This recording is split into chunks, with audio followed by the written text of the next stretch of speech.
All right, back here with Does God Say That, and we are going to check again about the suffering servant and find a few more lines. There's 50 or 60 of them, but we're going to go through a few more here with the suffering servant being Jesus and all that gobbledygook that they speak. Is it Jesus? And what does Jesus say about being the suffering servant and about lying and about deceit in his mouth? So, nor was any deceit in his mouth, Isaiah 53:9. We're going to go to Mark or Matthew again. We're going to check Mark out also. We're going to do Matthew first. Matthew 17:9. What does this say?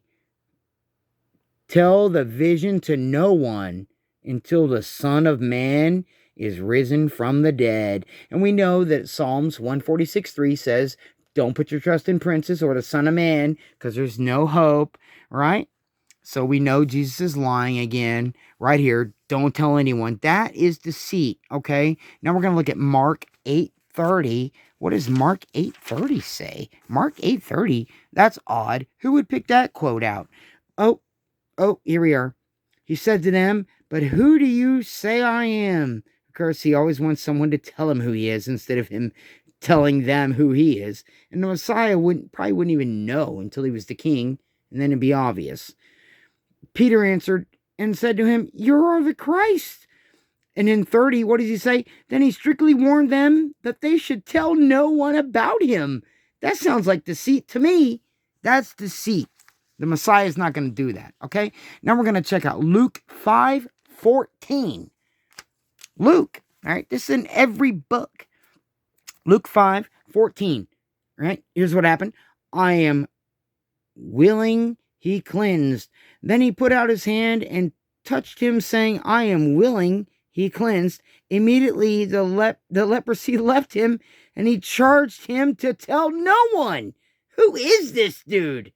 He's got a lot of deceit in his mouth.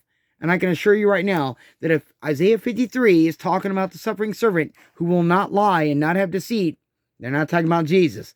This is red letters right here. And we're going to look at Luke 8:56, okay? 8:56. Right? They could have left this stuff out, but they put it in here. All right? When he came into, we're going to look at 51 first. When he came into the house, he permitted no one to go in except Peter, James, and John.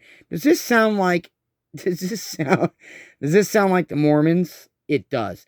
And the father and the mother. Now all wept and mourned for her, but he said, do not weep, she is not dead, but sleeping. And they ridiculed him,